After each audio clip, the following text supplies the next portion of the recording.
Hey everyone, I'm Case Aiken, and I want to talk about some D&D stuff today. So, there has been a lot of D&D content coming out right when I decided to do more regular D&D content on this channel, and one of the things that came out was a new Unearthed Arcana playtest document. So for those of you who are not familiar, Unearthed Arcana is the series that D&D puts out, that Wizards of the Coast puts out, where they let us playtest material that they're working on. So I've been following these ever since the original 2014 Player's Handbook came out. There was a ton of these in the lead up to Xanathar's Guide to Everything, and for every major book since. So I've been anxiously following the development of a lot of these subclasses and other materials over the years. And this new document that came out is a document that is doing an update to subclasses that existed in the 2014 rule set of Dungeons and Dragons that have not been updated yet into the 2024 revision. Now, they don't have to be, for starters. So 2024 is backwards compatible with 2014. So 5th edition is 5th edition in the sense that any of these subclasses, if you take the old versions, they work mostly fine. There are some classes where you have to make adjustments based on when they get subclass features, because those shifted. All classes now get their first subclass feature at 3rd level, and instead of it used to be at 1st or 2nd for some classes and 3rd for others. And there are a couple of subclasses where some of the mechanics have broken because of changes to the base class or to spellcasting that they relied on.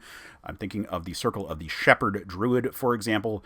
But the subclasses presented here in this document, and there are 5 of them, are all updates to ones that came, for the most part, are from Xanathar's Guide to Everything. There's only one exception to that, which is the Oathbreaker Paladin, which is from the Dungeon Master's Guide from 2014. But I want to go down the list and talk about these. And I want to assess a few things. So, one, Xanathar's Guide to Everything was the first crack at doing legitimate subclass design. There was the Sword Coast Adventurer's Guide before that, but it is infamous for being a bit of a mess. There's a few winners in there. The original Bladesinger was in there, for example. I like the bonus totems that the Totem Barbarian got in that book. But the majority of the subclasses in that book are pretty bad. I should mention the Long Death is a really good monk from that book as well. So they're not all bad.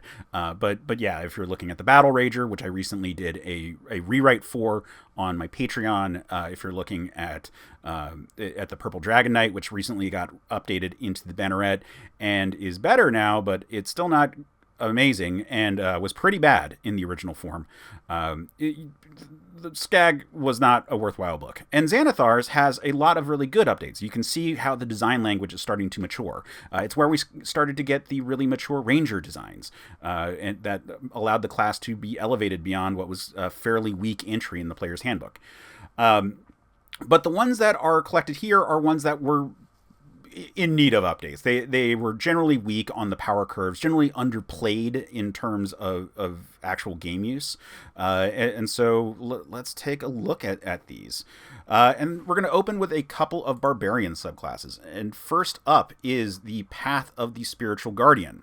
Now, this is an update to the Path of the Ancestral Guardian, which was kind of a lockdown type of Barbarian, bringing back the 4th edition concept of locking down your enemies by making it difficult for them to move out of your reach, and by making it so that any of your allies were not taking damage and you were funneling damage into the tank character. That's a very 4th edition concept. Those kind of abilities didn't really exist in previous editions of Dungeons and Dragons. Infamously, 3rd edition grappled with it during the height of World of Warcraft becoming a thing. So 5th edition tried to incorporate that into a few of its subclasses, and actually we're seeing both of those represented here. So the Path of the Ancestral Guardian and the Cavalier Fighter were the 2 big examples. And so now we're seeing updates here in this document. So Path of the Spiritual Guardian. We've got some design notes in terms of what is changed, and some of these are worthwhile going into. I'm going to go down the list and talk about the features and how they compare to the originals. But the Spiritual Guardian is retaining that basic idea of it making it difficult for enemies to target anyone but the Barbarian. And that is a worthwhile endeavor. Now, I thought the Ancestral Guardian was pretty good. I thought it was better than the Cavalier for starters, and I thought that it had some good use to it. I didn't see it used that often, however. The Bear Totem Barbarian did a similar job and had a few more tasty bits that you could pick up from the other totems if you really wanted it to be a lockdown Barbarian. And it just never really hit home for a lot of people. And we're going to take a look at this and see if this has made any amendments to that. I will say that I don't think that they changed this class very much, and we're going to talk about how they did make some changes, but I think that it's fundamentally the same subclass, so I am confused why we're wasting time with this one. I will start with that as a lead-in. Not because it's bad, because I think it was perfectly fine, a little undervalued, but perfectly fine, and I think it retains that strength. But I don't mean to spoil my opinions. Let's get into it. So level 3 opens with Spiritual Protectors. Your rage summons spectral warriors to your aid. While your rage is active, when you hit a creature with a weapon or an unarmed strike, it becomes the target of the spirits, which causes one of the following effects of your choice. Now, this is different from the 2014 version. The 2014 version gave 2 effects all the time.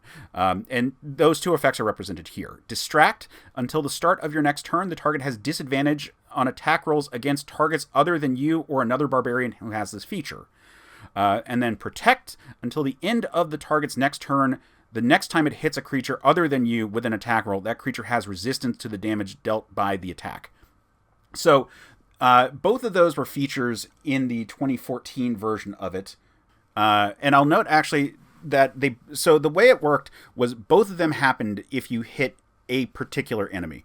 And actually the restriction on only being on one attack roll for Protect wasn't a part of that either. So in a certain sense, this is a fairly big nerf in the disguise of being options. There is one additional option added on, which is Strike. The target takes an additional D6 of damage, which can be Acid, Cold, Fire, Force, Lightning, or Thunder. Force is interesting on this list. Yeah, Force is a weird choice. I'm confused why you would have Force and all these other ones.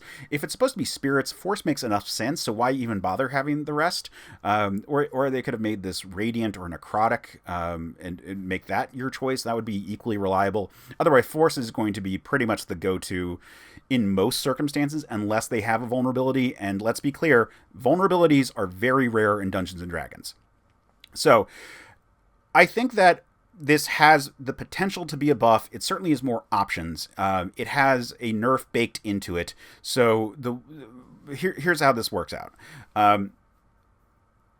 If you have multi-attack and you're fighting just one enemy, you can inflict both the Distract and Protect options on that enemy, and that will do the same general effect, although it is now more restricted so that the attack that gets resistance is only one attack as opposed to multiple. But where it has the potential for a buff is that if you're fighting one enemy at a time, you can do either Distract or Protect on them, and then the next attack roll, because you can make multiple attacks, can be Strike. Previously, there was no value in hitting one target, or consistently, which is the way D&D normally wants you to do things. You normally want to focus fire on one target, take them down, because there's no loss of power of action by damage to a character. So the previous version of this really wanted you to spread out your attacks. If you had multiple attacks, it was good to hit multiple enemies. This allows you to continue to focus on one enemy and just defang them, which is good. And you can make multiple attacks adding damage multiple times. There's nothing here that says it's only once per turn. So that's potentially stronger. There at least is the world where this is better. It's not always better. It's going to be weaker a lot of the times. This is a tweak. I realize that Treant Monk said the same thing in his video on this subclass, but this is not a particularly strong update to it, but it's not a weaker update. I think this is mostly fine. If there was something that keyed off of the strike feature in later levels, I think that would make it more compelling. If all of these sort of became stronger as the subclass went on, that would be really good. But they don't, and we're going to get into the next few here.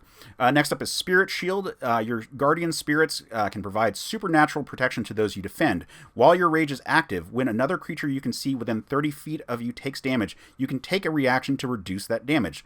To determine the amount of damage is reduced by a roll a number of d6s equal to your rage damage bonus and add them together. So this is basically the same. I think that the use of the rage damage number is good because it's good to remind people that rage damage exists. Plenty of barbarians forget about it when they're in the midst of combat sometimes. So to make that number more valuable, I think is fine. This ultimately is a wash in terms of a feature. It changes the rate that this ability scales, but it ultimately scales the same amount. So it starts off at 2d6 and then gets up to, I believe, 4d6. So the only thing that changes there is like when those d6s come online. Previously, it was when the subclass features of the Barbarian happened. Now it's with the rage damage. This is a wash of a feature. I think it's easier to follow and is more consistent with the scaling of a Barbarian to make it key off of rage damage. But this is a non-change right here, aside from just like minor copy editing, basically. Level 10 is Consult the Spirits. You gain the ability to consult with your guardian spirits. When you do so, you can cast the Augury or Clairvoyance spells without expending a spell slot or material components. Rather than creating a spherical sensor that use of Clairvoyance invisibly summons one of your guardian spirits to the chosen location. Wisdom is your spellcasting ability for these spells. After you cast either spell in this way, you can't use this feature again until you complete a short or long rest. This is the exact same as it was in the 2014 or in Xanathar's guide. It's the same. I think that this is a perfectly fine 10th level feature. 10th level features are usually more utility ribbon-ish kind of features for barbarians. This is in that keeping. It's obviously something you're using outside of combat because it's spellcasting. Yeah, it's I think it. As a feature, it's fine. I'm going to keep saying fine for this subclass because I think it is a fine subclass. Maybe a little weak, but it's working okay here. So I just think that if this feature had been... Well, we're getting back to the point that this subclass hasn't really changed that much. And that continues with Vengeful Spirits. When you make an attack roll with a melee weapon as part of the attack action and roll 18 to 20 on the d20, you can make one additional attack roll with the same weapon as part of that action. Once you use this feature, you can't do so again until the start of your next turn. So this makes crit fishing really delightful. It doesn't matter if you crit. I'm just saying that you're looking for an 18 to a 20 on this scenario. Barbarians like critting, so that's going to be nice. This definitely makes a champion dip much more delicious because then you're more likely getting a 19 to 20, getting the crit damage on top of getting this extra attack. And it's nice that this is part of your attack action as opposed to a bonus action attack, which is what it would have been in the 2014 rule set. This is different. In 2014, Vengeful Ancestors, your ancestor spirits grow powerful enough to retaliate. When you use your spirit shield to reduce the damage of an attack, the attacker takes an amount of force damage that your spirit shield prevents. So that was just damage that was added on to your spirit shield ability. And I think that this...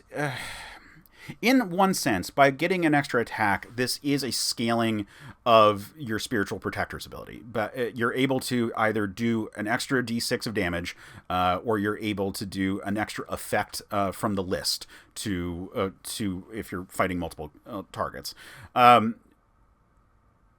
So in that sense, it is a slightly better feature, and the damage you're doing is probably better than if you were just doing the automatic damage of Spirit Shield, but that was outside of your turn, and it was part of a reaction that you were taking anyway.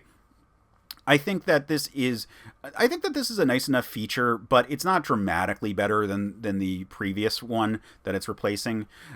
So in general, Path of the Spiritual Guardians as a barbarian is fine, a little on the weak side. I really think that if Distract, Protect, and Strike scaled in some way as you gain level beyond just getting extra attacks to inflict that would be really nice. Strike in particular being just a D6. I realize that we're not trying to compete with the Berserkers and with the Zealots, but it would be nice if it scaled a little bit in terms of damage as you got higher up in level. And likewise, Distract and Protect, especially Protect being so much weaker now is than it was in the 2014 rule set. Giving some way for it to be slightly, I don't know how to make it better besides more attacks. So Vengeful Spirits at least is doing more attacks, and that part is good for giving some kind of scaling here. But this is not a dramatically different subclass, and if we're going to spend time on subclasses that need work, we should do it on the ones that need work. And we're going to move on to one that really needed work. But my final thoughts on the Spiritual Guardian is that it was already fine. It wasn't the best. It was fine. It didn't see enough play, but it's not because it wasn't an effective barbarian. It was just there was more interesting barbarians to pick from. Unfortunately, there are still more interesting barbarians to pick from. The Path of the World Tree does the lockdown barbarian really well, and I just don't see this doing enough to really mitigate that decision right there. So yeah, this would need some kind of improvements. Maybe something in addition with Spirit Shield happening, like keep Vengeful Spirits the way. Maybe combine both versions of Vengeful Spirits so that you're getting that scaling for Spiritual Protectors, but also getting a scaling for Spirit Shield to make them both stronger at high levels. Although the 14th level is not necessarily the area that we need to make the Barbarian stronger. This would be nice to just happen all throughout. Like I said, it was already a fine subclass. I don't know why we're spending time on this one necessarily if we're not going to make any adjustments. Moving on to Path of the Stormherald. Man, I like the concept of the Path of the Stormherald. This was supposed to be the magic barbarian when it first came out. The idea is that it radiates an aura of some kind of primal magic, some kind of natural phenomena, just emanating out of you as you rage. And so it was linked to 3 different terrains. And one of the changes they made here, and they've made some good changes here. One of the changes is what my house rule has always been, which is allowing you to change what the environment you're keyed to every time you rage, as opposed to every time you level up, which is the way it used to be. But let's get into the actual features and discuss them.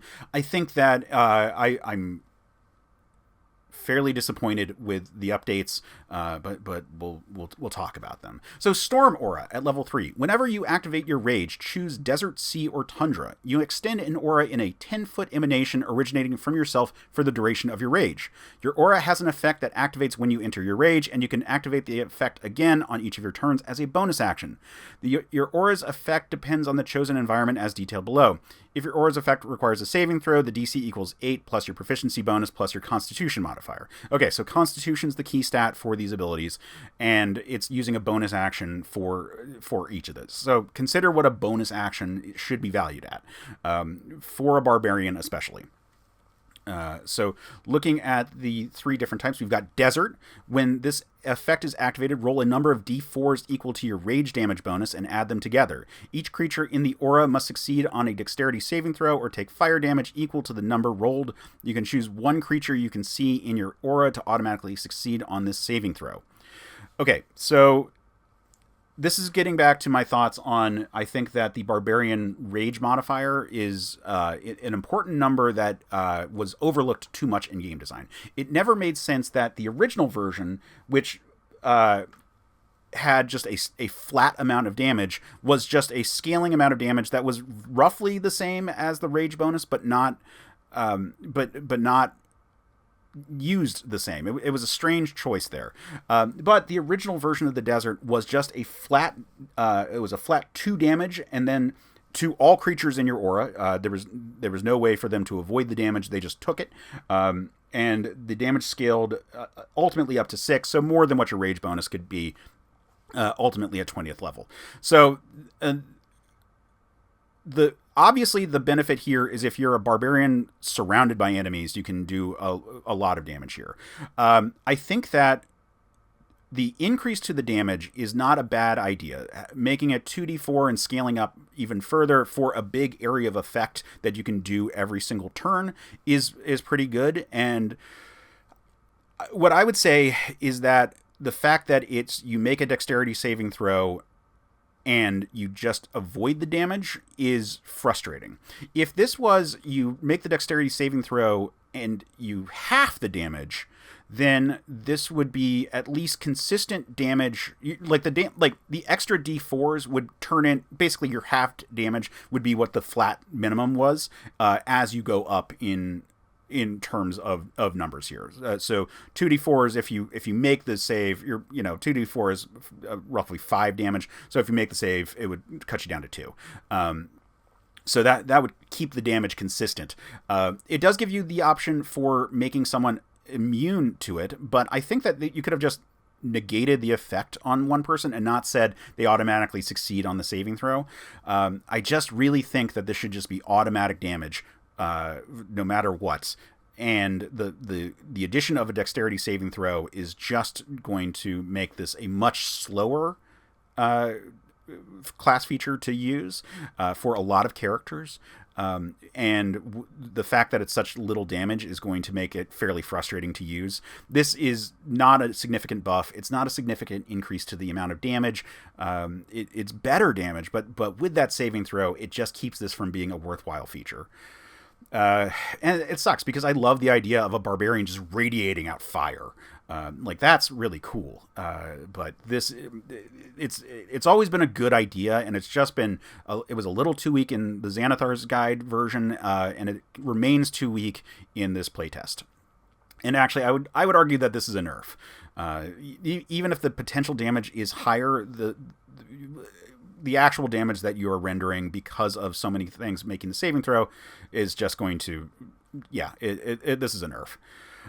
C, when this effect is activated, roll a number of d6s equal to your rage damage bonus and then add them together. You can then hurl a bolt of lightning at one other creature you can see within your aura.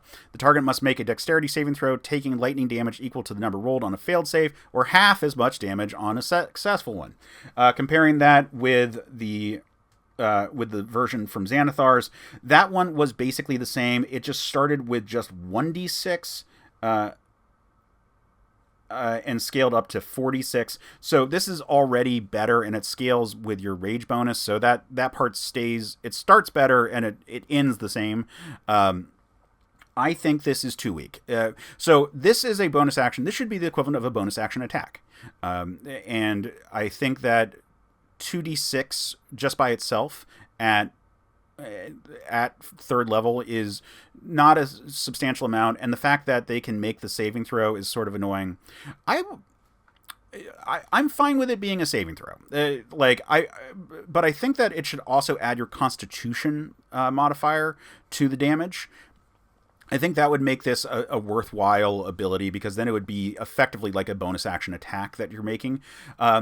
And if, maybe because the desert is already getting a saving throw, maybe make this one an attack roll using your con modifier. Barbarians are expected to have a good con. The barbarians are a mad class. It is often thought that barbarians just need strength, but that's not true. They definitely need con. They are meat sponges. They are pincushions. They absorb damage. The way they negate damage is by having enough health. It is not by having enough armor class. And so Constitution is really emphasized. And then they also need dexterity. But Constitution is their second stat. And so it's not unreasonable for a barbarian to be looking at a 16 at third level, if that is the secondary stat for them, and they or pardon me, 16 is probably too high at third level, but a 14 at third level, and then probably getting up to a 16 to an 18, depending on how much they're emphasizing Constitution, is not an unreasonable amount. And so I think that would just really help. That would make this damage worthwhile. As it is, it's not particularly, and especially with it being like it's 2d6 and they get a dex save versus 2d4 and they get a dex save for desert. I can't see using the C1 ever at low levels. It does get better at high levels, but at low levels I can't imagine, because the damage is just not going to be that different, and I could do it to multiple targets. So this is bad and needs a desperate buff, and I think that buff is add con modifier and maybe make it an attack roll. If you made it an attack roll using your Constitution modifier, I think that players would feel more comfortable with that. It's always nice to make the player be the one to roll the dice. If it's the DM rolling the dice, then the player doesn't feel like they have agency. So I think that would help a lot. And it would be kind of fun just to have an attack that's based on Constitution that a barbarian could take. Moving on to Tundra. When this effect is activated, roll a number of d4s equal to your rage damage bonus and add them together. You can choose one other creature you can see within your aura to harry with icy spirits. The target must succeed on a strength saving throw, or it subtracts the number rolled from the next damage roll it makes before the start of your next turn. There's another saving throw again. So this one is substantially changed. The old version of Tundra gave you 2 temporary hit points, and that's scaled up ultimately to 6 temporary hit points. So it's scaled the same as Desert, but it was temp HP for all your allies in your aura. And I think that's better. Now, temp HP is really easy to get in the 2024 update of 5th edition. So this is not... That's not better than all of those other ways, but especially with the versatility of this, you would be able to throw temp HP up quickly and then switch gears if you're in a fight where everyone needs the temp HP, or more likely, this would be end of the day after a lot of those temp HP sources have exhausted. You can throw out some temp HP and then keep refreshing it. So it's basically damage reduction for your whole party that's inside your aura. That made the Tundra aura really good before. Now we're talking, I mean, it's a strength saving throw, which is a rarer save, but a lot of NPCs are going to be pretty good on strength. And you're just negating the damage for one attack. Now, this has the potential to negate quite a bit more damage than what you'd be giving in terms of temp HP, but I think that this is an unnecessary change. I would have rather this been like Desert, but with temp HP.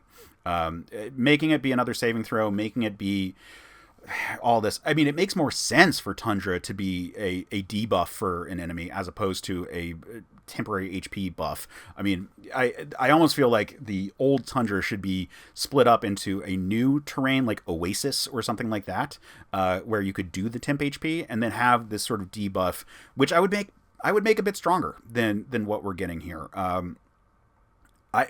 Or just make no saving throw. I don't think this needs a saving throw. A reduction in damage for one attack is not substantial. They should just take away the saving throw on the Tundra one. And I personally would make a new aura effect that would do the temp HP. And I think that there's space for it.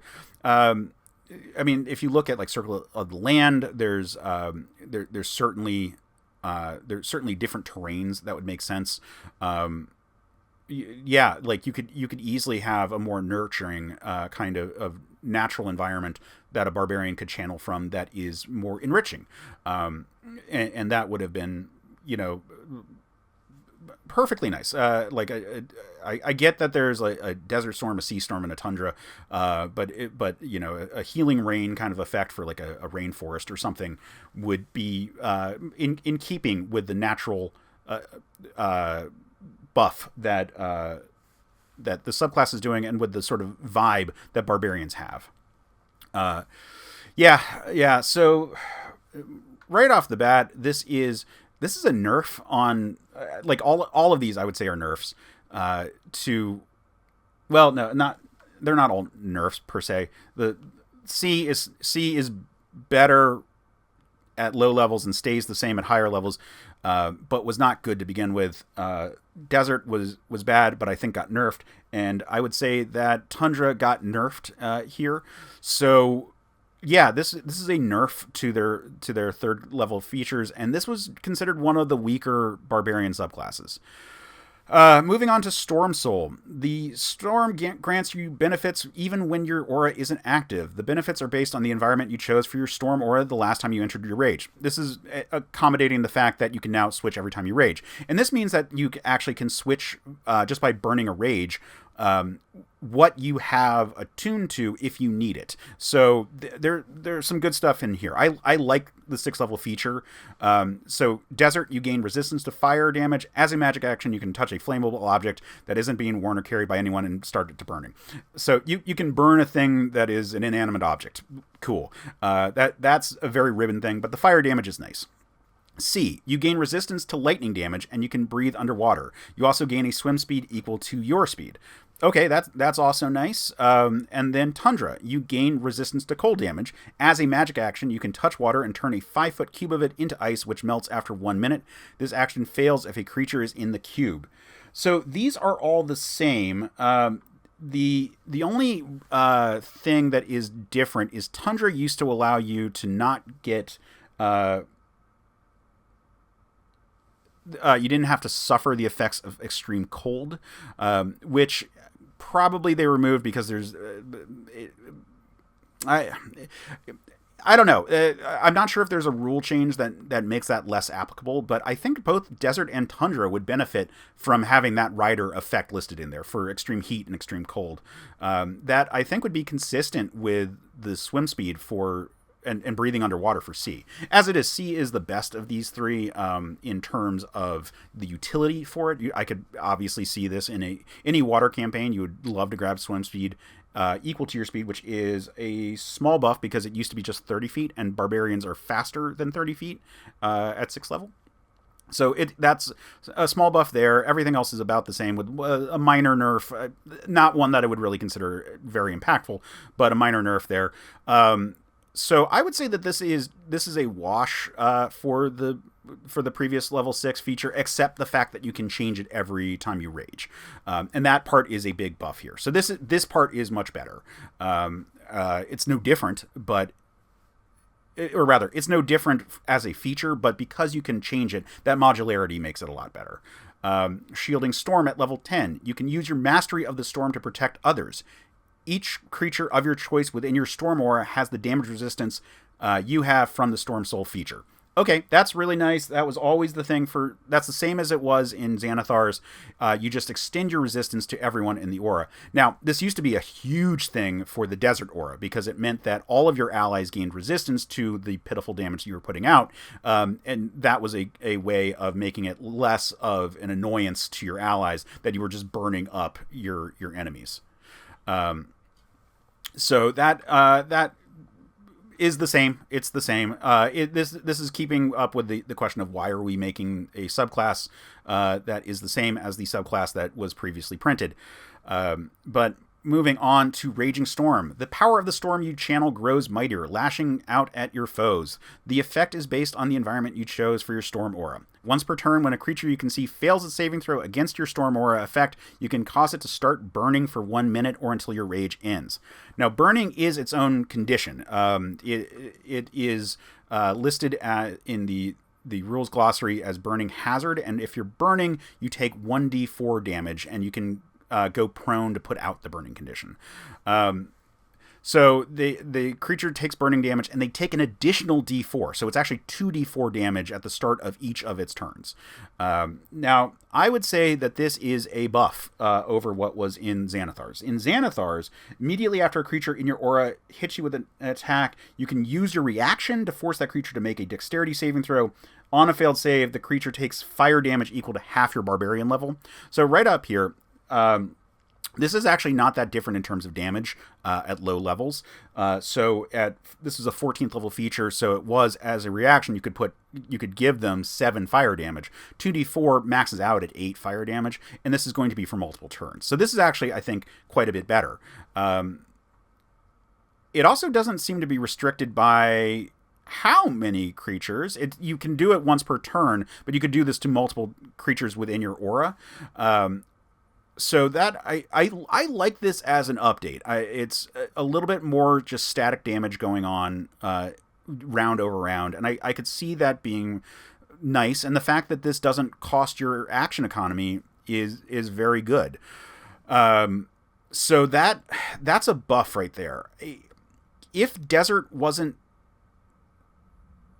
worse, and I guess this might be the argument. If Desert just had half damage on its saving throw, we would be seeing a much more viable use for that. And then this is actually a pretty good use of your turn. Adding that extra damage, you could really be adding lots of extra rider damage to enemies, and if they want to put it out, they have to go prone, and that would be, potentially setting them up for advantage on attack rolls against them. So, I would call this part a buff. C. When the target fails or succeeds on its saving throw against your Storm Aura effect, a bolt of lightning leaps from the target to another target of your choice, which must be within 30 feet of the first target. The new target must make the same dexterity saving throw as the first target. This is nice scaling, so now you're hitting 2 targets with it. That part is pretty cool. It's basically doing like a chain lightning kind of thing. And the previous version was when you hit a creature in your aura with an attack, you can use your reaction to force a creature to make a saving throw. On a failed save, the creature is knocked prone as if struck by a wave. So, yeah, I think this is a lot better. For one thing, just prone was not worth it in the previous rule set for your reaction. So this is a lot better here, and makes the C1 potentially worth using in combat against the right foes. I still think the lightning damage is too weak, and so I think if it was adding your con modifier, that would be really nice, and if it was an attack roll, that would also be really nice. And turning this into 2 lightning attacks instead of 1 would feel very cool on a barbarian. You're just the storm god, radiating lightning off of you and making 2 attack rolls with your bonus action. I think that would have been a really strong choice instead of the current form, which is just too weak. And then Tundra. Once per turn, when a creature you can see fails its saving throw against your Storm Aura effect, you can cause it to take 2d4 cold damage, and its speed is halved until the end of its next turn. All right, so some extra damage and reduced speed. The reduced speed probably should have been baked into the 3rd level feature. Honestly, you probably should have just had that be the feature at 3rd level.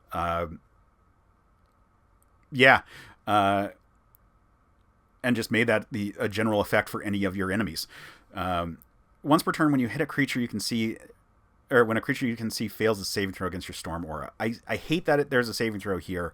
The extra damage, maybe if this was flipped, maybe if this was the saving throw one for Tundra, and then the damage reduction came at this level, that would be more interesting. I think if we're going to keep a saving throw for the Tundra's 3rd level feature, it needs to have one of these effects moved to 3rd level and instead of 14th level. So maybe the speed halved moved there.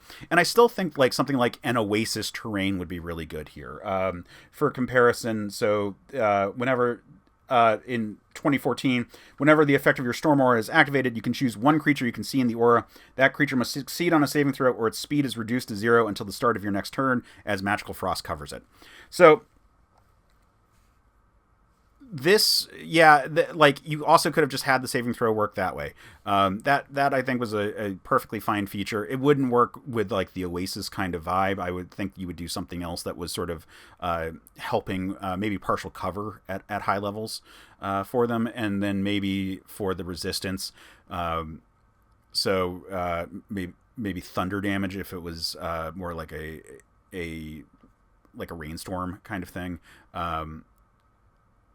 There's no water damage in D&D, so there's no way to convey that kind of a vibe. But yeah, so this they're not making enough changes here. That's for sure, and they're weakening what was already the one of the weaker barbarian subclasses. I I would really like them to get a few additional features here. If they had something like the Path of the Giant, where I believe it's 6th level, they get the ability to add some extra damage from the natural effect. That would be pretty good. Like maybe if they, and like I said, maybe if all these auras were just a bit stronger. As it is, all of these are choices that are not the best choice to make compared to any other barbarian feature at that level. And they're not modular enough to really give you some cool power.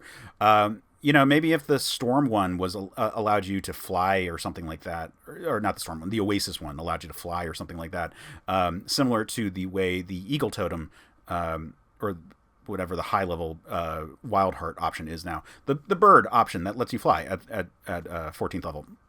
If we gave similar features like that, really lean into the Storm stuff, that could make this a worthwhile subclass.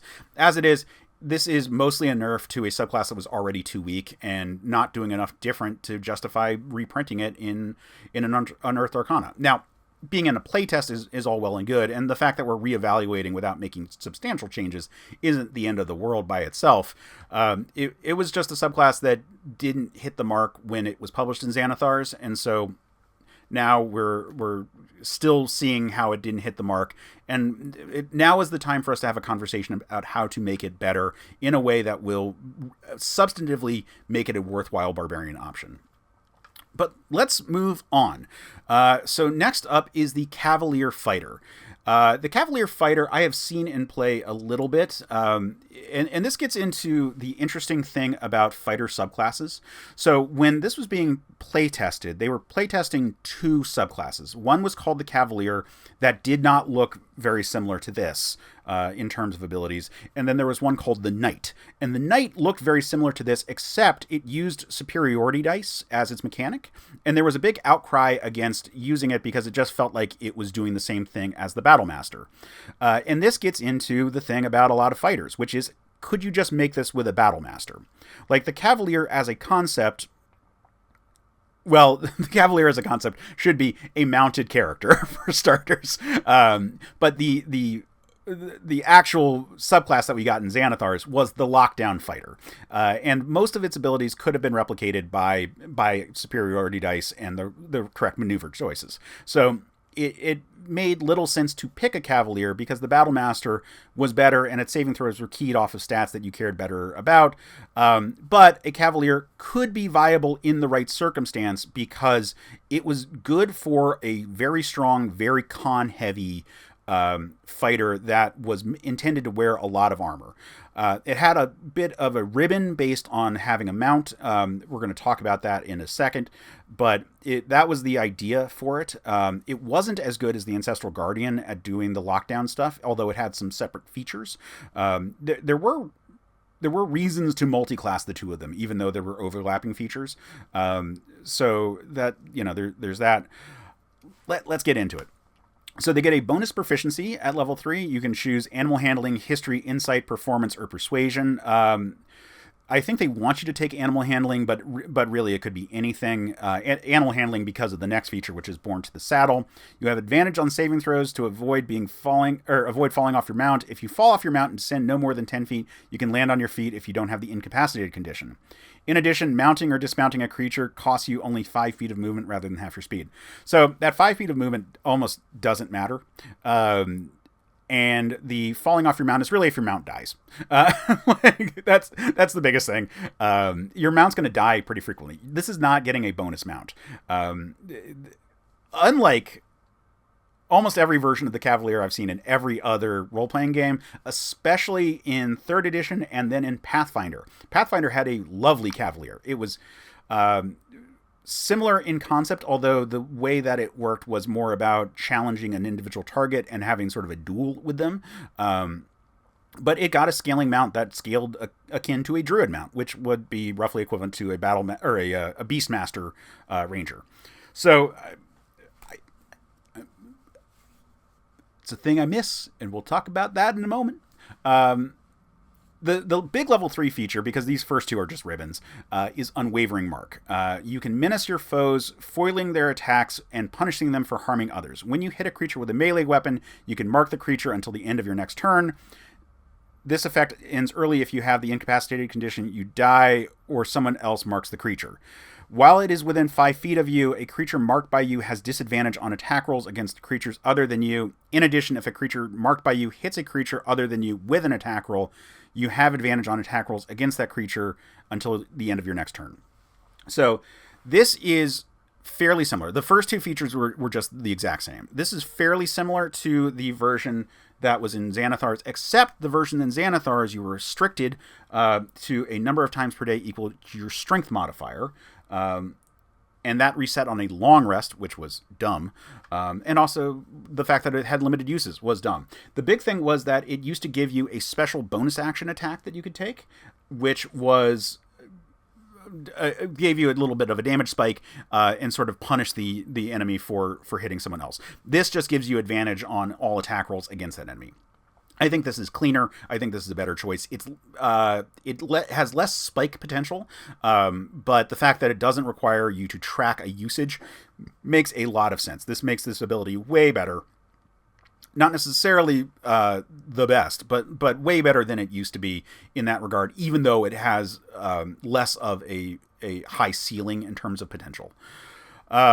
Moving on to level 7, Warding Maneuver. You learn to fend off strikes directed at you, your mount, or other creatures nearby. If you or a creature you can see within 5 feet of you is hit by an attack roll, you can roll 1d8 as a reaction. If you're wielding a melee weapon or a shield, roll the die and add the number rolled to the target's AC against the triggering attack. If the target still hits, the target has resistance against the attack's damage. You can use this feature a number of times equal to your Constitution modifier and regain all uses when you finish a long rest. Okay, so this is essentially doing the interception fighting style, but adding the resistance component to it. So this is... It's strange that this has a use limit. I would probably just remove the resistance and make it just a reaction, maybe a little stronger than 1d8, because the resistance is also stronger than that. So that, yeah, this is a fairly weak ability that probably doesn't need the use limit. But if you're going to leave the use limit, this could be buffed up. You can remove the use limit, leave it as it is, exactly, and I think it would be just fine. And it's unchanged from the Xanathar's Guide to Everything version. Moving on to level 10, Hold the Line. Creatures provoke an attack of opportunity from you when they move 5 feet or more within your reach. When you hit a creature with an opportunity attack, the target's speed becomes 0 until the end of your current turn. I like this a lot. This is basically doing the Sentinel feat. I think the wording is enough that it's not completely overlapping. And it is unchanged from Xanathar's. I think that this is a pretty fine feature. It does conflict with your reaction, meaning that your Warding Maneuver and this are going to be on different turns. But this is just having extra attacks of opportunity are nice. This part is a nice enough feature, but again, unchanged. Level 15, Ferocious Charger. During the first round of each combat, you and your mount's speed increase by 10 feet, and your movement doesn't provoke opportunity attacks for that round. When you move within 5 feet of a creature that round, that creature must succeed on a strength saving throw, DC 8 plus your strength modifier and proficiency bonus, or you either push it 5 feet away or cause it to have the prone condition. A creature makes the save only once during a turn. So this is very different. The 2014 version was you can run down your foes whether mounted or not. If you move at least 10 feet in a straight line right before making an attack, the creature must succeed on a strength saving throw or be knocked prone. So that was like a weaker version of the Charger feat. This is, this is better for a whole bunch of reasons. Being able to move 10 feet to knock them down, yeah, that was fine, and it was a nice enough feature. But this is going to be more impactful because I note that it's within 5 feet of a creature, they need to make the saving throw, but it doesn't limit the number of creatures. So if you moved into a crowd, you could theoretically get 3 to probably 5 creatures if you got the appropriate like scoop shape around your character. So that is potentially very nice. You can knock a bunch of things prone as this like wrecking ball right there. This is not that strong a feature, and nor was the previous one. It's a nice to have, and I will weigh in more on that in a moment. But we're looking at still a weaker battle master that forces you into a strength heavy armor form, just with different maneuvers and different reset mechanisms. Moving on to Vigilant Defender. In combat, you get a special reaction that you can take once on every creature's turn except your turn. You can take this reaction only to make an opportunity attack, and you can't take it on the same turn that you take your normal reaction. Unlimited opportunity attacks. That is fantastic. Now, how often are you going to get opportunity attacks? I don't know, but Hold the Line does make that much more likely. So that's pretty good. You get a bunch of extra opportunity attacks, and it means that Hold the Line and Warding Maneuver could theoretically happen for you, because you can use Warding Maneuver with your regular reaction and Hold the Line for all the other ones. So that opens up a bit. I still think this is kind of weak. Like this is nice. Ferocious Charger is fairly weak. Hold the Line is nice, and Warding Maneuver is fairly weak, and Unwavering Mark is nice, but a little on the weak side. I think the subclass is weak, and I think the subclass would really benefit from a scaling mount. Now, could that be too powerful? Yes, but if it's supposed to be a controlled mount, then that actually I don't think is really going to be that big of a deal. And you could do a whole bunch of ways to make this work. You could do something like the Beastmaster, except make it explicitly a mount. So it has to be a horse or a pony or something like that. And maybe at higher levels, it could be, it's a really majestic one or something to that effect. And make it a controlled mount so that you can't do anything. It can't attack or anything. It just scales up with level and HP, unless that's an option right there. You could give it the Find Steed spell and make it something that it could cast once per day, and maybe give a small scaling based on that, or hell, give it the Phantom Steed spell. Although that changes the vibe completely. I really think a scaling mount like the Beastmasters would be really good, and giving it that extra class feature would, I think, balance this out. I mean. So we recently saw in Playtest the revised Purple Dragon Knight where it had a dragon companion. And while I didn't love the lore side of things, I loved the idea of a fighter with a pet subclass. So I think that would be a big improvement to this fighter. Like, it's the Cavalier. It's supposed to have a mount. It has mount-related features, but it's not going to be very good with a mount because those mounts are just going to die. They're going to be fairly weak, and especially at high levels, they're not going to survive high-level play. If this gave you anything that was beneficial, or failing that, some sort of thing that applied to whichever thing you were mounted on, that scaled with your fighter level, that would also be good.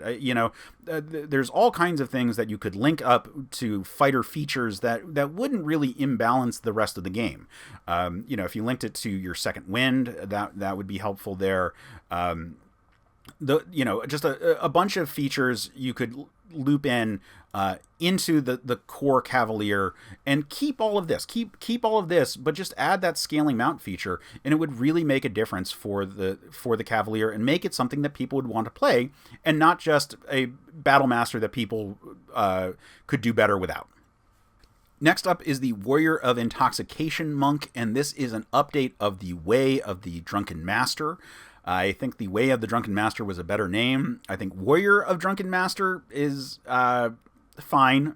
Like the Warrior change, but in monks is a strange choice. I actually prefer Way of, but it's all fine. That part's all fine. The Way of the Drunken Master was an interesting subclass that was underbaked, as with most of the subclasses in Xanathars, but it did some nice things on top of your basic monk stuff, which meant that it wasn't the worst monk subclass. It didn't waste your key points unnecessarily. It just lets you do a bunch of your same stuff and add a few additional riders. Were they the best riders? No.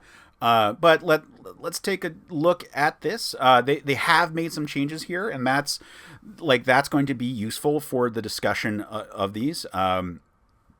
So let's get into it. So bonus proficiencies. You gain proficiency in the performance skill. Monks are not going to be good at performance. They do not have the charisma for it. But if they already have proficiency in that skill, you gain one available skill from monk level 1. So if you already have performance, you can pick up any other monk skill that way.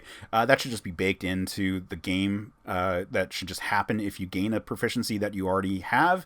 You can just get it. You also gain proficiency with brewer supplies if you don't already have it. No note that if you already have brewer supplies, if you get another tool proficiency. So this is a ribbon, especially the performance part, because you're not going to be good at performance. Drunken technique. You twist and turn quickly as part of your flurry of blows. Whenever you use flurry of blows, your speed increases by 10 feet until the end of your current turn, and your movement during the turn doesn't provoke attacks of opportunity. So this drunken technique, these are level 3 is the same. There's no difference from the Xanathar's version, and are on the weaker side. I think if the bonus proficiency, if you got to use wisdom for performance, like the way the Fey Wanderer or the Samurai gets to add wisdom to their charisma skills, just make it explicitly performance, and that at least gives you the chance of being good at performance, because you're going to have a good wisdom score, and maybe you don't have a negative charisma score. That would have been a nice little buff without being. It's a quality of life improvement, is what it is. It's not a real buff. It still would be considered a ribbon feature here. Performance, unless you're getting creative, is not the most impactful skill in the game. I love using performance. I use the phrase performatively all the time with characters as a way to to justify using performance as a skill to qualify for a thing. But it's not the strongest skill in the game. You have to be creative to make it work. And Drunken Technique is just a little buff that is nice, but not super impactful. If Drunken Technique also applied to your martial arts bonus attack, that would be a different story. But here it's also with flurry. It's only flurry of blows. It's nice to boost flurry of blows, like giving you a speed boost and to make you not provoke attacks of opportunity makes this a skirmisher. So these are all, again, very nice to have. It's just a little on the weak side. But I certainly, like, I have seen this in play, and it's fine. It's weaker than any of the Player's Handbook 2024 monk subclasses, but nothing here is costing you anything the way, say, the 4 Elements monk used to. Moving on to level 6, Tipsy Sway. You can move in sudden swaying ways. You gain the following benefits. Leap to your feet. When you have the prone condition, you can stand up by spending 5 feet of movement rather than half your speed. That's a ribbon right there. That does nothing. Redirect attack. When a creature misses you with a melee attack roll, you can spend 1 focus point as a reaction to cause that attack to hit one creature of your choice other than the attacker. That you can see within 5 feet of yourself. Okay, that was the big feature of level 6 in the Xanathar's Guide to Everything version of this class, and I think that's not a bad feature. Being able to spend a key point when someone misses you to hit someone adjacent that's very Jackie Chan. I think that's a cool feature. I like this a lot. That part is what the Xanathar's Guide version was, and so this is actually a pretty good level here. In Xanathar's, it was by itself, and that I don't think was enough, but it was pretty good. But the bigger thing is that we now have a main feature for the Warrior of Intoxication at level 6, and that is Mystic Brew. Whenever you finish a short or long rest while holding brewer supplies, you can use the tools to magically produce 1 magical beverage, chosen from the following options: Cinnamon Dragon, Heavenly Spirit, or Refreshing Dip. The beverage appears in a bottle or cask, and the bottle vanishes when the beverage is drunk or poured out. If any beverage remains when you finish a short or long rest, the beverage and its container vanish. Container vanishes is interesting. It appears in a bottle or cask. So you just go woo, and and all of a sudden there's a bottle of cinnamon dragon. Anyway, so drinking a magical beverage. Only you can gain the benefit of drinking the beverage. You must drink at least a pint of the beverage before gaining its benefits. You can spend 1 minute drinking a pint of the beverage. You then gain the benefits of the beverage for 1 hour as described below. It's interesting that they're saying pint versus a cask or something to that effect. It makes you wonder how much you're actually generating. I kind of wish they were clearer about this. How many doses you're getting here would be good to know, because it might have an impact here.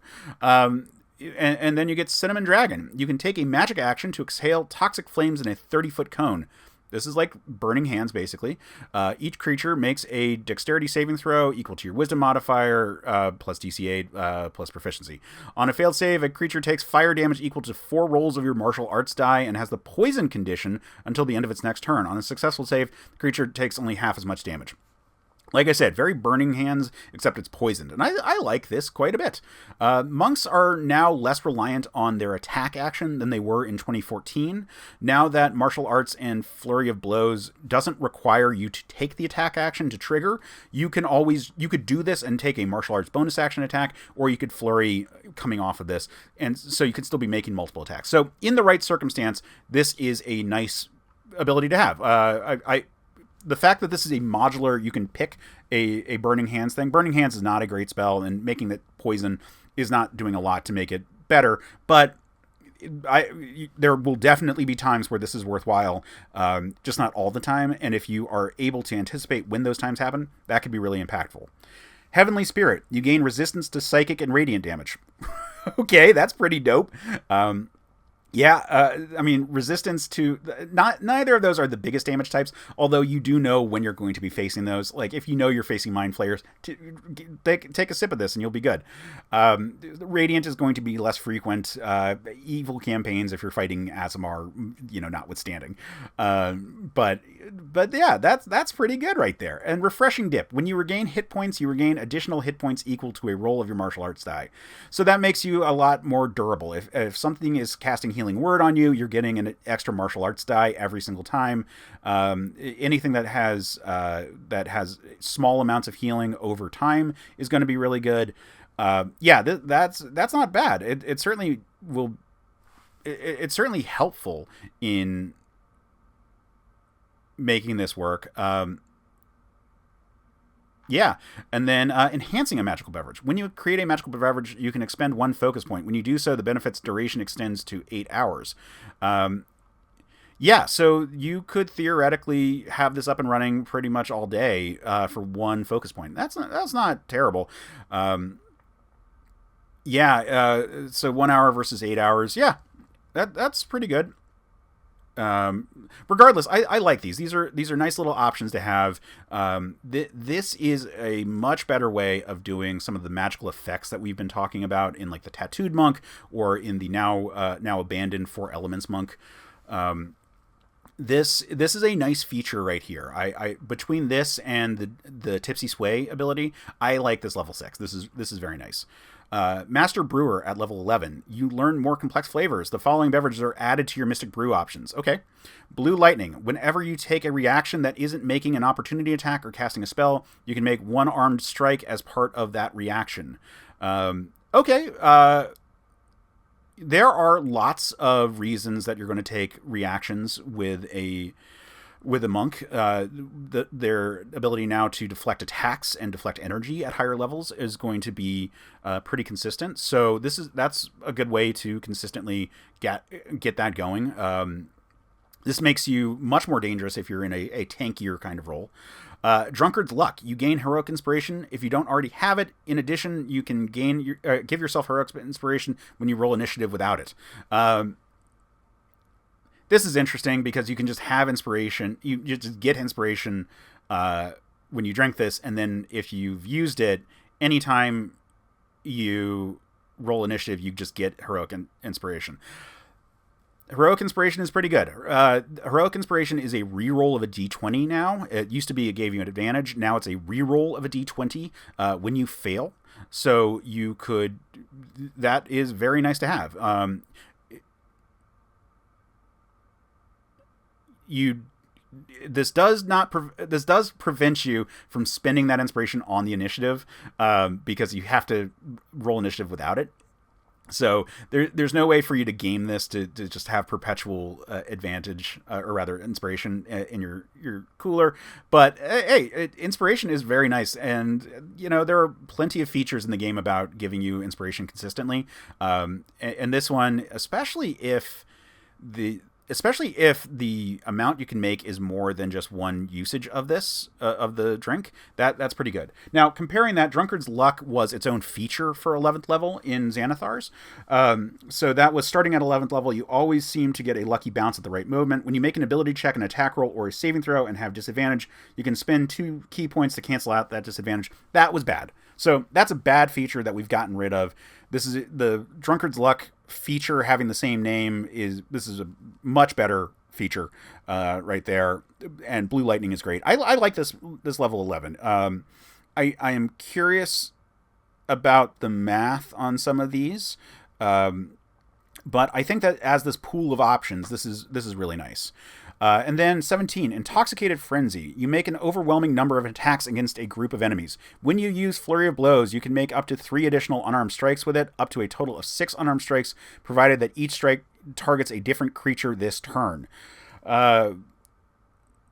So comparing that at 17th level was basically the same, with one difference, which was that in the 2014 version of Dungeons and Dragons 5th edition, the Flurry of Blows was only 2 attacks, no matter what level you were at. At 17th level on a monk, it is now 3 attacks, and that's why it's up to 6. This means that you could theoretically make 8 attacks in a turn, with 3 of them targeted at the same creature, and then 6 other attacks happening to things around you. Is that going to come up very often? Probably not. It's nice to be able to just basically run in and do an explosive fireball of punches.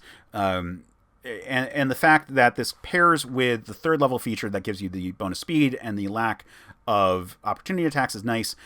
I think that they need to indicate that you can move here. If they said that you can move between each of your attacks, then that would make this a lot better, because as it is, the rules don't say you can move between bonus action attacks. You can move between your attack action, but not between the attacks of the bonus action. So that makes this not the most effective way to spread out damage. You really have to run into the thick of things.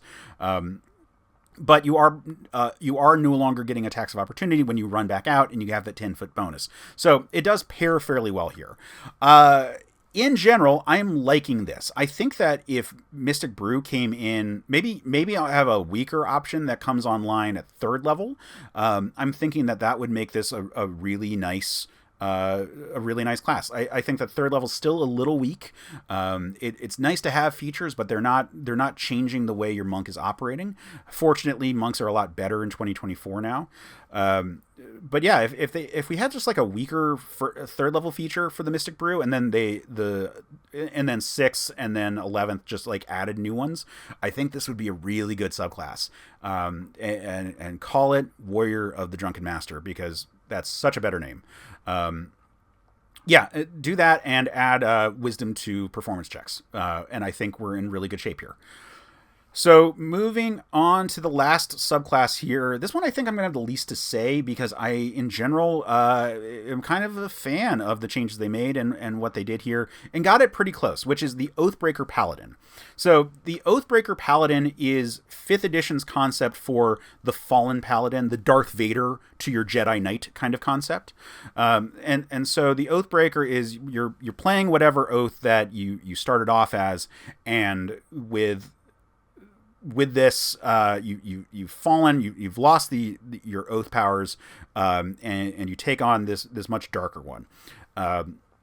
Now, should it be a thing where the paladins often share the following tenets? No, because Oathbreaker shouldn't really have tenets. You can't fall as an Oathbreaker. You're already an Oathbreaker. But in the 2014 5th edition rules, when this came out in the Dungeon Master's Guide, this was not a subclass that was intended for player use. It was more of an example of a villain. And that's sort of always how the anti-paladin or blackguard has always supposed to be. It's not really meant for players to be. But, players would want to get it. I know a player...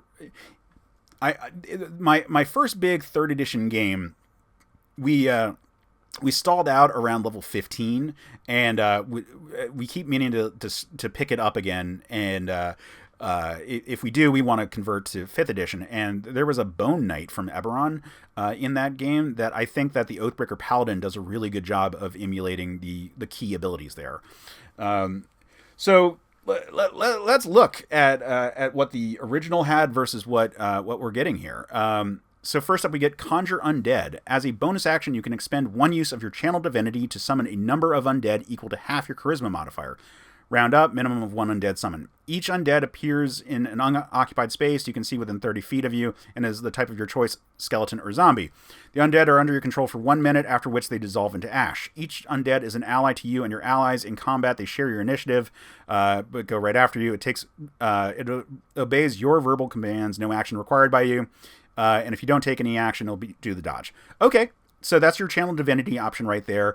You can summon a bunch of skeletons or zombies. Again, perfect for my Bone Knight friend. Thinking about you, Jenna. Anyway, so looking at how that was different from the 2014. So for one thing, in 2014, the Channel Divinities were all locked into the subclass. So they had Control Undead, which pretty frequently wouldn't really be that applicable. For one thing, you'd have to be fighting undead. And then they had Dreadful Aspect. So Control Undead was, as an action, you target one undead creature and you can see within 30 feet of you. The target must make a Wisdom saving throw. On a failed save, the target must obey your direct commands for 24 hours or until you use this Channel Divinity option again. An undead whose challenge rating is equal or greater to your paladin level is immune to this effect. So it's only if you're fighting much weaker undead than you are you going to be able to take control of them. And while it could last longer, it's only one, and it's if you're not dealing with undead, you don't have anything.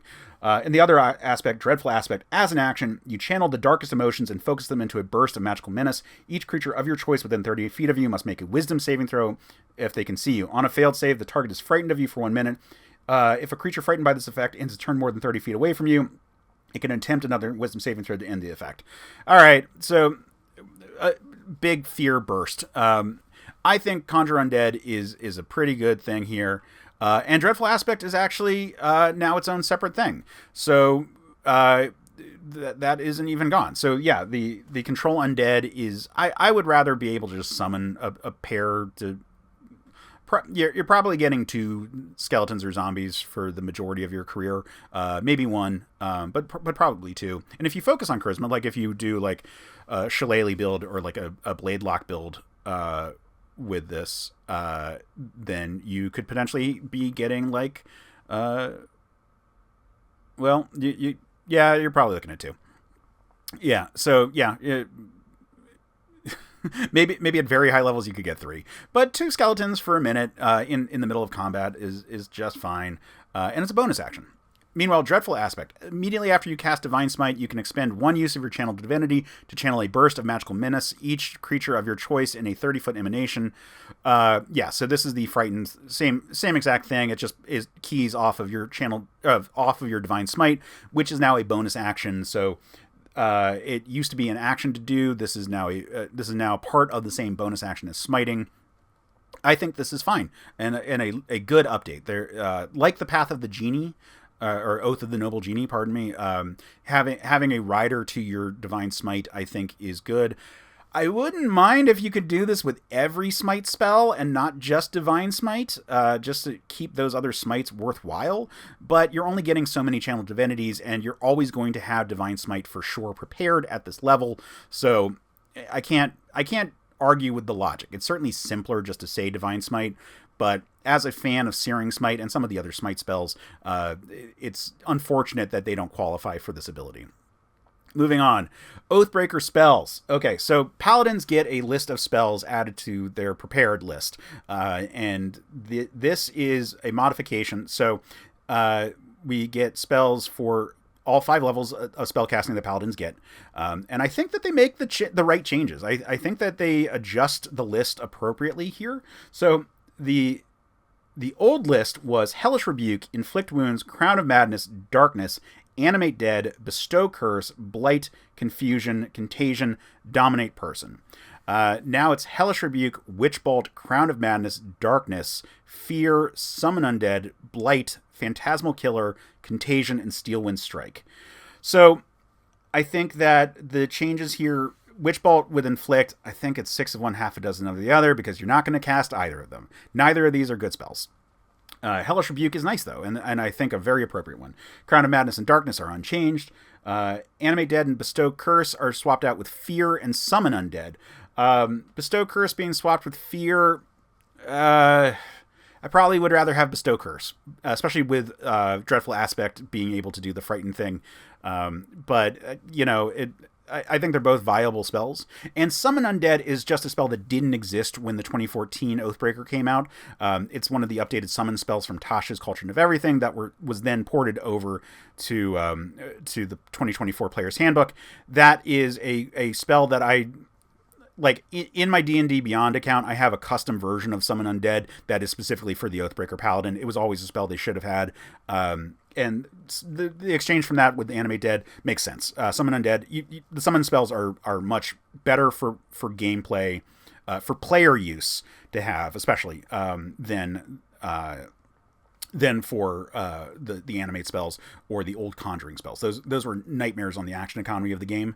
So this is a good choice there. Blight, Phantasmal Killer versus Confusion. I like Phantasmal Killer. This is a good update. And then Contagion is the same. Dominate Person versus Steelwind Strike.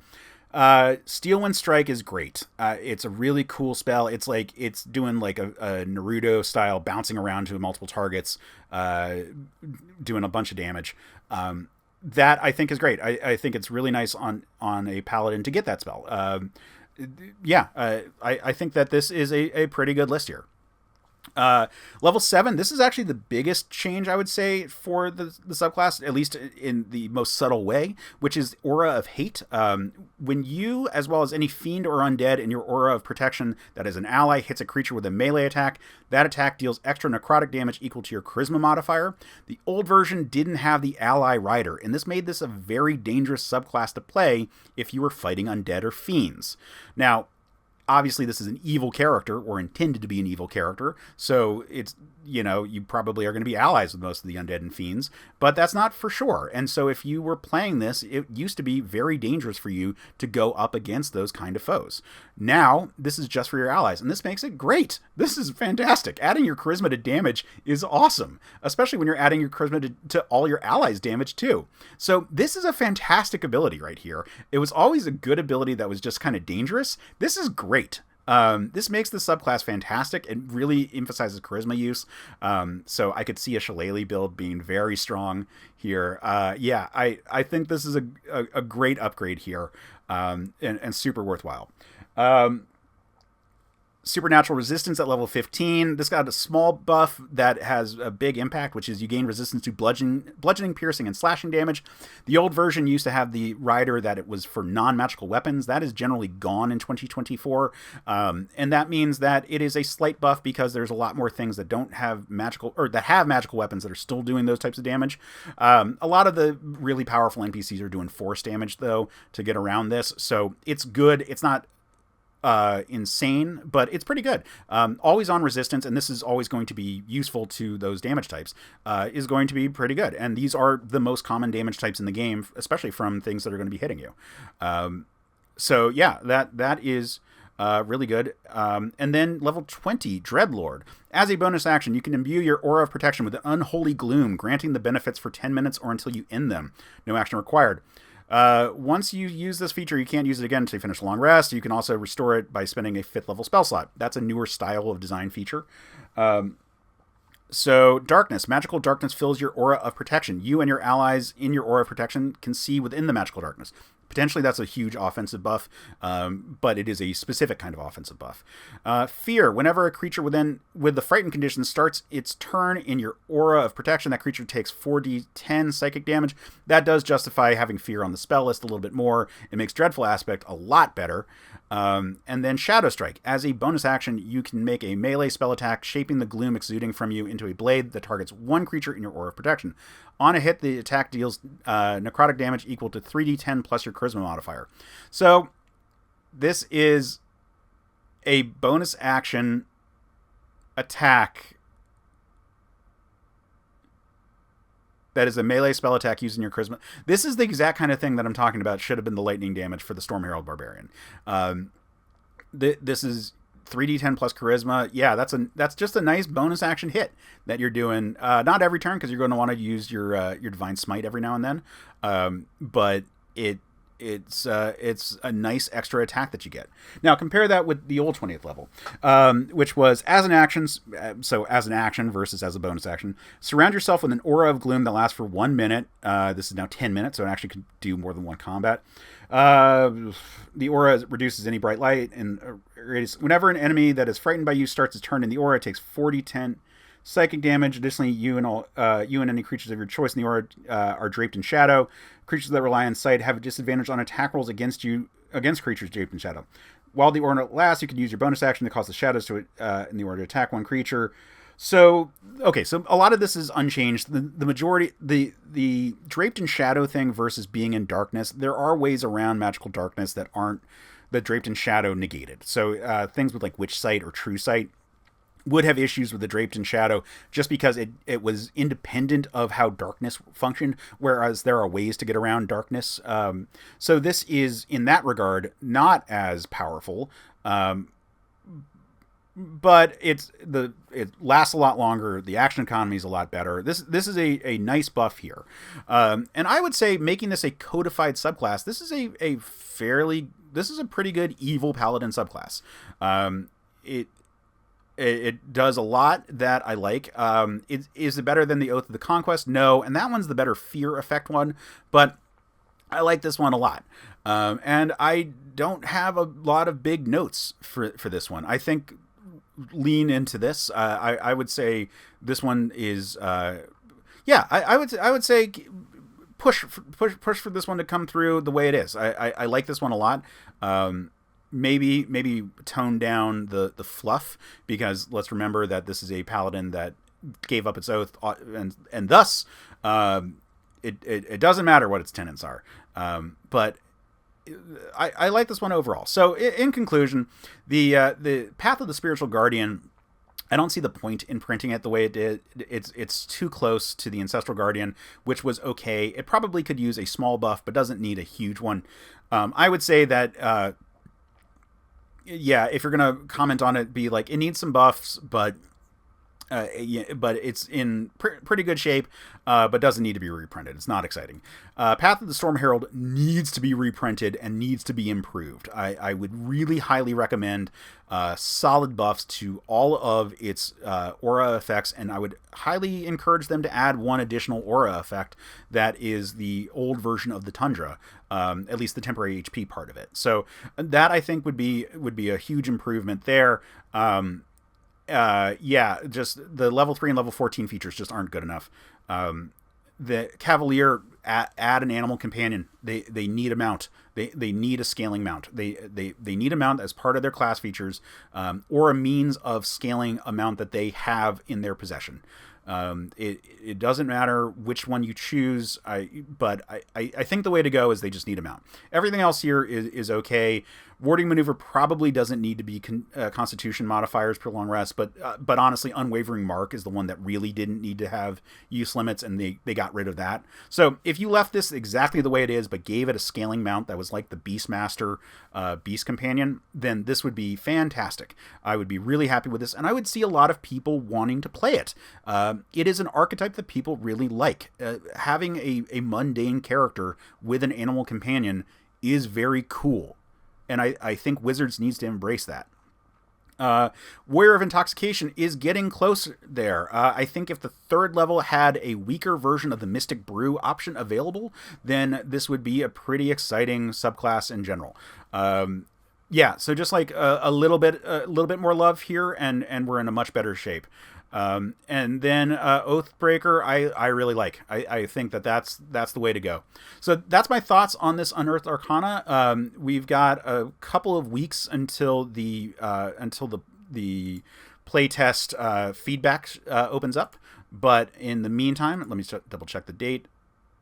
So the playtest Sorry. The feedback survey will open on November 20th. So yeah, so if you consider what I had to say and think I made some good points, you should consider putting those bits in the feedback on D&D Beyond. That is the best way for players to give their thoughts on subclass design, and we have seen what happens when not enough feedback comes through. There is a tendency for whiteboarding to really overemphasize the power of some features, and none of these are strong enough to need nerfs. These are all fairly weak, relatively speaking. Even Oathbreaker. Oathbreaker's probably fine, but the others all need buffs. Stormherald especially, Cavalier especially. So be on the lookout for that playtest and be ready to put some feedback in there. Now, that said, if you appreciated this video, please consider doing the YouTube stuff. Like and subscribe. That helps this channel grow. That helps me, keep doing this. I've just started doing D&D content in addition to all the other stuff I've been doing. I shouldn't say just. I'm just started doing on-screen D&D content. I've been doing videos for a little while now with some D&D stuff, but I do all kinds of nerdy topics on this channel. So please check out the stuff we're doing here. It's a really fun time. And yeah, if you like it a lot, you should consider subscribing to the Patreon. At patreon.com/certainpov media is where you can come support directly. Every week at the free tier, I write an essay about a D&D related thing. Just this week, I did a redesign of the Battle Rager Barbarian and subclass. I also do an essay on a nerdy topic of my choice, and that's every week. And then for the paid tiers, they get advance notices on episodes of the podcast, and for the really high tiers, they get shout outs on the podcast. So please consider it.